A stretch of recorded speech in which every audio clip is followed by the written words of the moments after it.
Hey gang, get up here. Hi. So my last video, I let out the big shock surprise, right? Rachel's gonna have some procedures done. And hold on. He got his deer antler caught in the electrical cord. Come over here, get up here. Just get up here and take it. Anyway, I hope you're over the shock. I want to talk about how I researched and found a clinician to do the work, or a cosmetic surgery place to do the work. Once the decision was made by my wife and I that I would do this, we did discuss I'll digress. Okay, before the decision was made, we discussed what I would do and what it was I wanted. Okay, it had to be something she could live with, and she still doesn't want me to come out 100% to the whole world. But I think she realized that I would probably end up having to come out to some more people who were close to me, because the fact that my body's going to change so much, they're gonna notice, and I don't want to lie to people. I can't. Okay, it's none of your business if I'm trans or not. It's none of your business if I like to present as female sometime or not. It's no one's business. Only the people who I allow to share it with, But so in that respect, I don't feel like I'm lying to anyone. Okay, but if I have breast enhancement, breast augmentation, liposuction to my trunk area and my waistline, obviously, and a Brazilian butt lift where all of that fat taken out of my trunk is pumped into my buttocks and hips, and I have to see these people 3 or 4 days a week, they're going to notice. And they're going to have questions. Now, maybe if they don't have questions, I would think they'd be almost brain dead. So they're going to have questions, and I don't want to have to lie to them.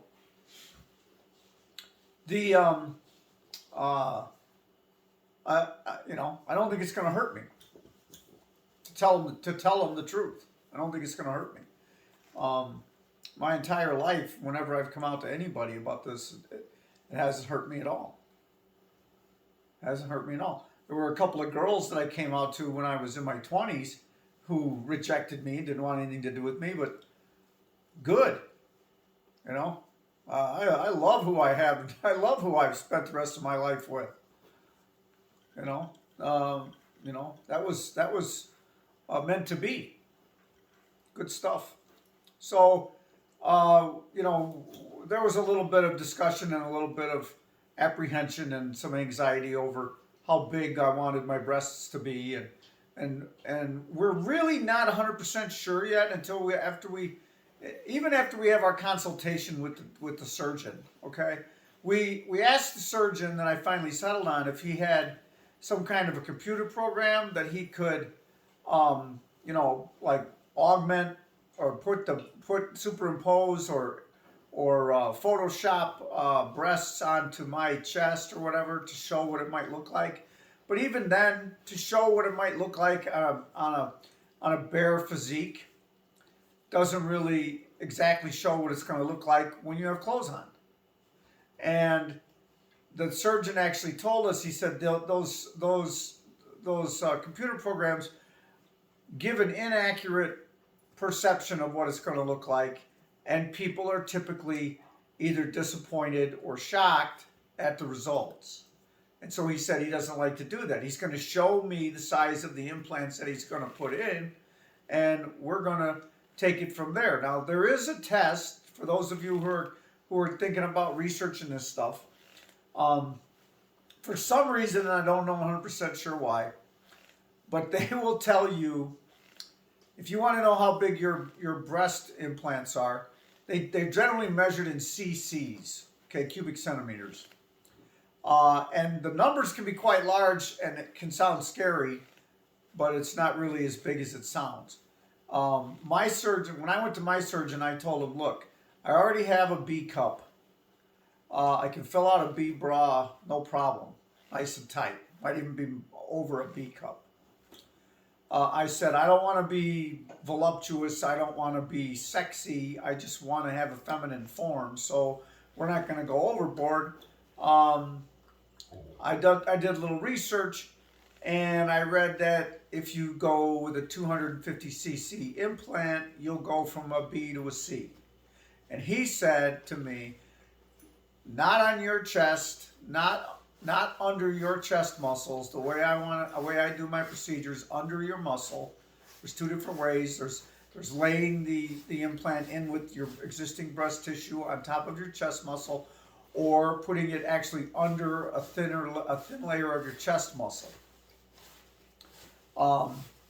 He likes to do that with transgender women because he says it looks better and it looks more real. But the chest muscle will compress the implant, so he typically goes bigger than what he would want the end result to be, because it's going to be basically compressed a little bit. And he said that he'd like to do 375 to 400 cc's. And I said, that sounds too big. And he said, you're going to love it. It's not going to be too big. And I said, I need to hide these things. I'm still presenting as male. And he said, you'll be able to compress them. And he jokingly said, you can hide a gun and 2 spare magazines and a knife and a flashlight on your belt line. You ought to be able to hide a couple of breasts under a big shirt. And I thought, and I go, yeah, I didn't think about it like that.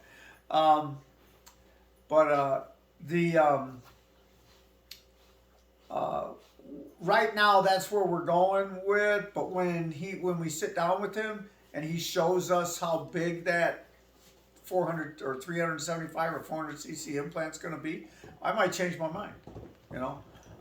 Anyway, one way that you can determine kind of how big your breast implants might be is to take white rice and look up the conversion from ounces to cc's. Now, cubic centimeters is a measure of volume. Ounces is a measure of weight. But for some reason, all these doctors recommend you use rice. Okay? I don't know why. Why wouldn't they just use water? I don't get it, but they use rice. You put whatever the desired cc's that translates into ounces of water or ounces of rice. No, it's ounces of water. And then you put that much rice in the cup, in the measuring cup. And then you pour that into a nylon stocking and tie it off and put that in a bra, and that'll give you an idea of how big your chest is going to be after your implants. But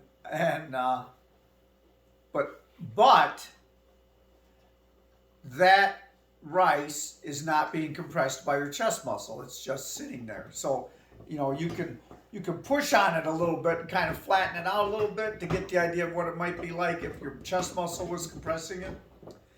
Anyway, I wasn't really super excited with how they looked and how far they stuck out. But I also know that the breast implants are going to be much softer than two stockings with rice in them. They were like hard balls basically, but the breast implants are going to be softer. They're going to be more realistic. They're going to be saline bags. They're going to be a saline solution, saltwater solution in a bag, in a plastic bag that self-seals.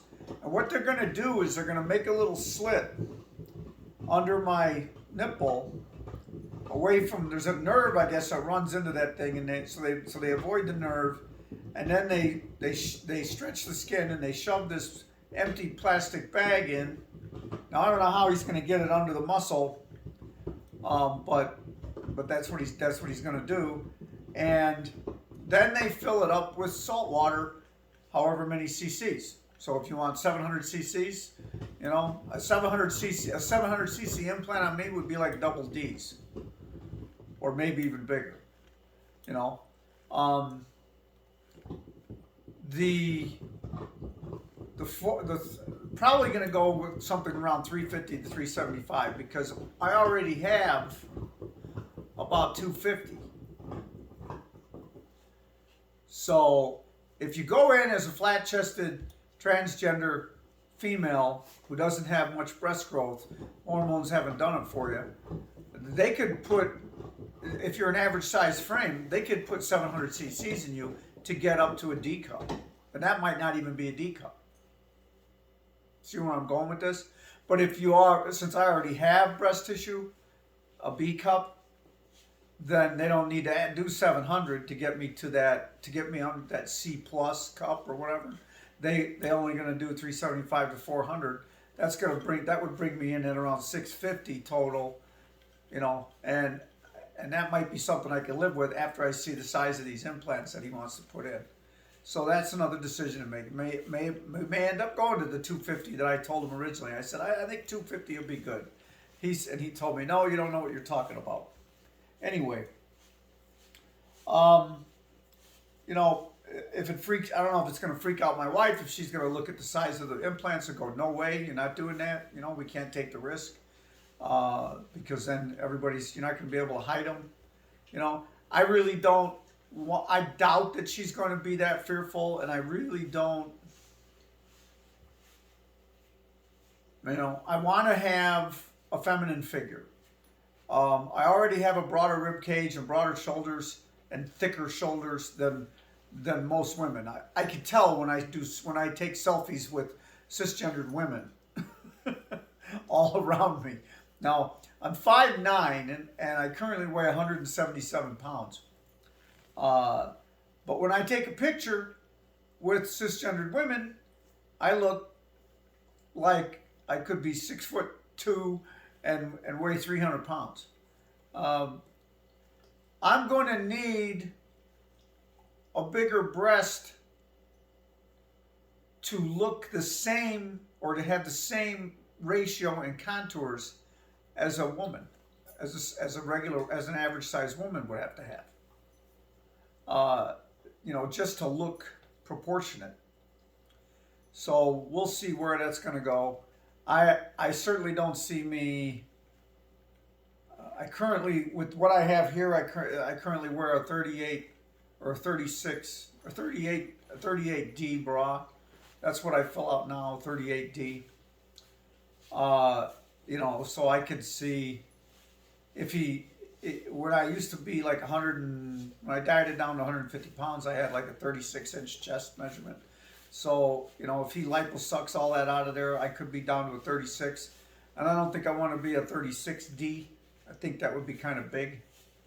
But, you know, 36C would probably be nice. But that's all proportionate. The cup size is all proportionate to a 100-pound, 5'2", 110-pound woman. Her C cup or a D cup on her might only be 350, 400 cc's. Whereas a 5'8.5" woman who weighs 170 pounds, 165 pounds, her D cup might be 650 cc's. You know, because the D cup is proportionate to the chest measurement. Well, so I contacted a body sculpting place in Chicago that sounded really cool because I'm not going to name names because I don't know if anybody's going to try to sue me, and I'm certainly not going to tell you the name of the company that's doing my work, that I've contracted to do my work, until we have good results. When it's all over with, if the results are good, I will endorse them. I absolutely will. But right now, we're not going to name any names. The first place I went to, they had a procedure. Their marketing thing was called air sculpting, and they said it was their proprietary way of doing it. And they would just take fat. They would liposuck fat from certain parts of your body and place it where you wanted it, basically. So they could enhance your breasts with your own body fat. But they could only go up about a cup size.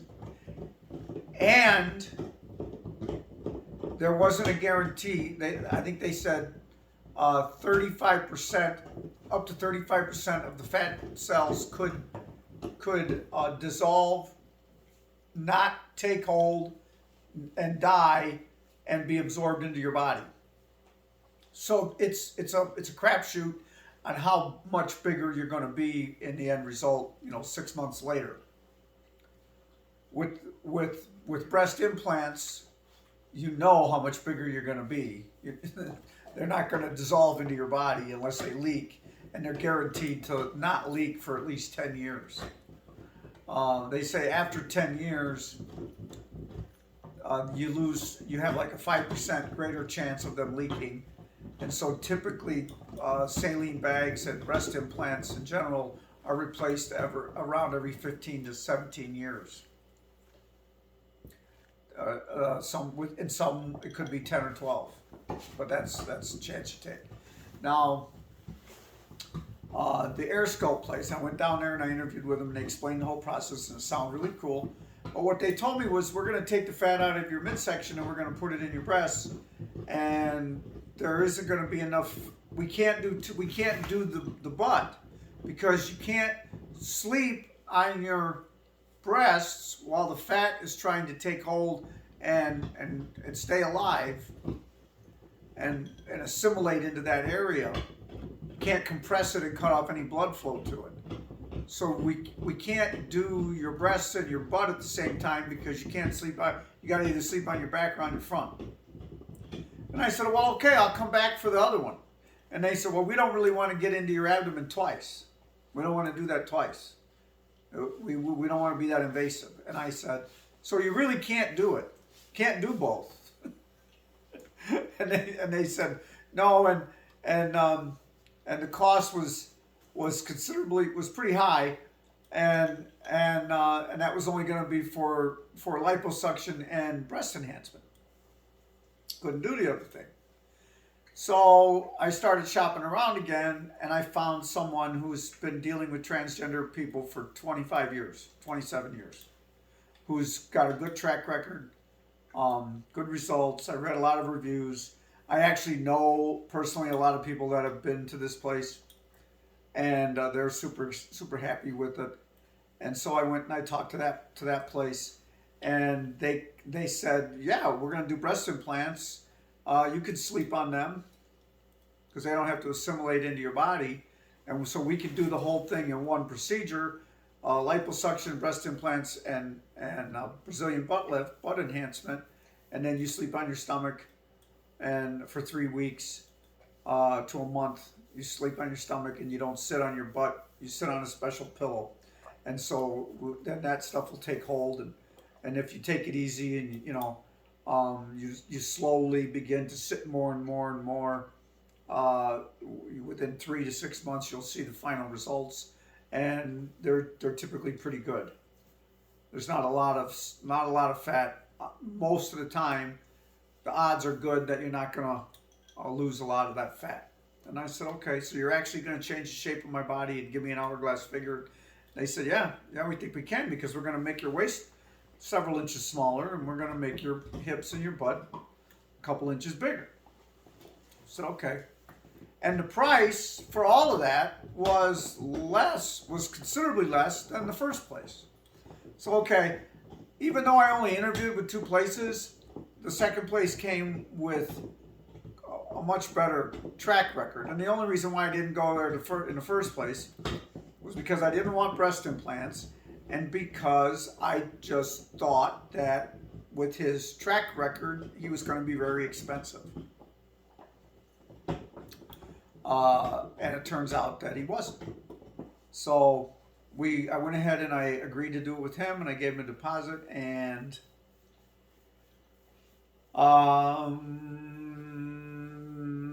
this is October 7th. Next week, October 19th, I have a phone call interview with him where I've been writing down questions for him that he's going to answer for me, and we're going to talk a little bit more about how much weight I've lost or whatever since I saw him last. And then in December, my wife and I are going to sit down with him and have a surgical consultation, and he's going to lay it all out for me, and he's going to take some photos of me and get an idea of how he wants to go about doing it, and you know, what the results might be. And that's when we're going to see the breast implants. And then on January 17th, about a month later, I'm going to have the surgery. And because I don't work in the wintertime and I'm going to shut down the firearms training business, I can shut it down indefinitely. You know, I have other income streams. I don't need to pour concrete or shoot guns for at least a month in the wintertime. And I actually have a guy going to plow my driveway for me because I can't sit in the truck for a long time.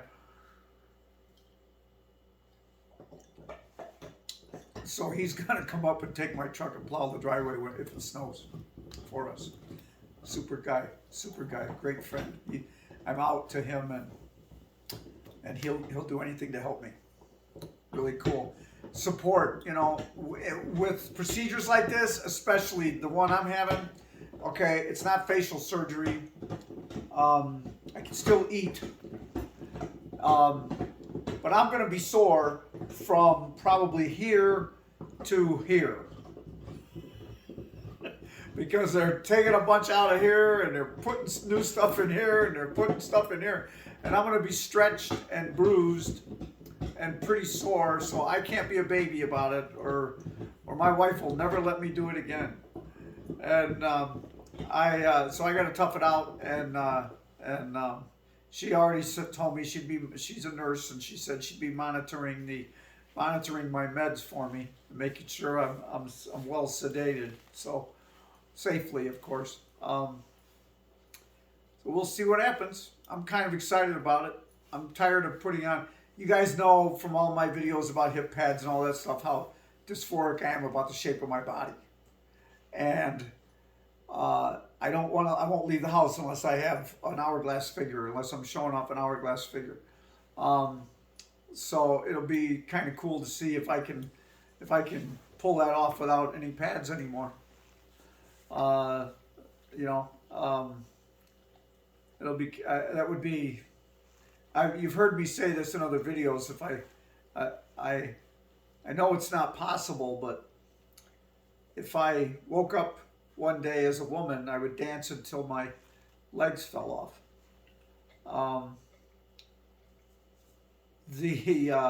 I guess this would be the next best thing, huh?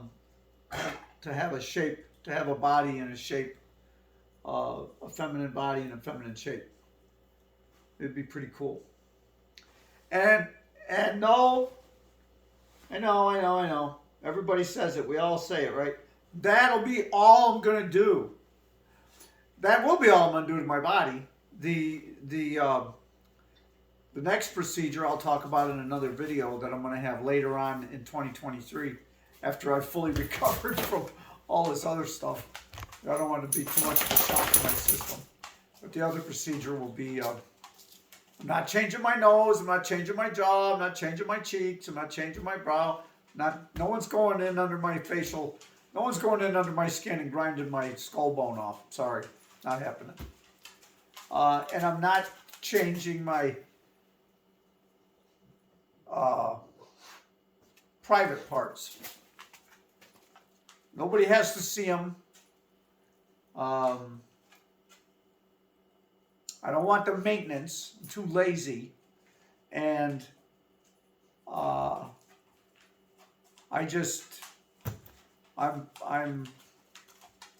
can live with what I have. It works. It works, and it's not going to hurt me. Okay, okay, you're stuck. He's tangled up, guys. I gotta go. My dog's tangled up in my light cords. Love it. And here comes the light. Hold on, buddy. Hold on. Down. Pick your foot up. There you go. Love and peace to all. Let's just try to accept one another for who they are. You knucklehead.